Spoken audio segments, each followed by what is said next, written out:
a bit about BDS Grabbz. For you, huge shift in your career, going to this project, which is so different from the project you worked on with G2 for so long as well. How do you look back generally on the first season? If you would have asked me after week 6, the answer would be different. I think after week 6, I was pretty satisfied because we were on a 5-game losing streak, but watching these games, every single one we could have won. Yeah. Like, I think back of the Mad Lions game where we outraged them and we suddenly have to engage. We lost 2 games with Dragon Soul, which also can be wins, of course. The last 2 weeks were really, how is that in English?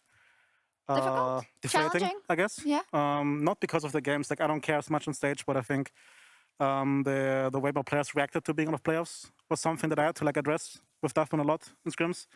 I think we wasted 2 weeks of time, and I think you kind of fought this as a young team. I say it not publicly because I was way harsher to them anyways. Like, they know there's no secret there. So I really hope that they understand now what is needed as a pro player or like an LEC player to actually improve.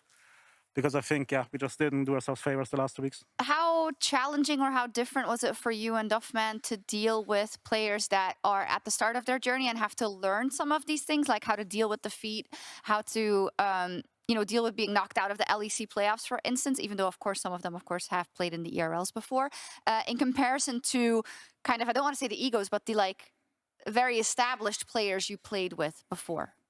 The only hard thing I would say was that our initial expectations still were too high in a way. Of course, we expected to be known or knowledge. I think especially against Vitality and Rogue in week 2, you could see that the team was just not ready to play on LEC level, and we had to dial back a bit, go back to the basics. I think afterwards, the early games especially stabilized quite a bit. Then just working step by step. But basically, it just helps them to say we both can laugh about every situation and say we wouldn't have before. Like, if they talk about bad scrim days, I can tell them about G2 against Damwon when we lost every game in 2 minutes, basically. So everything they think is bad, I've been there. So I think that helps a lot. Okay. Nisqy, as a player yourself, what can you say about...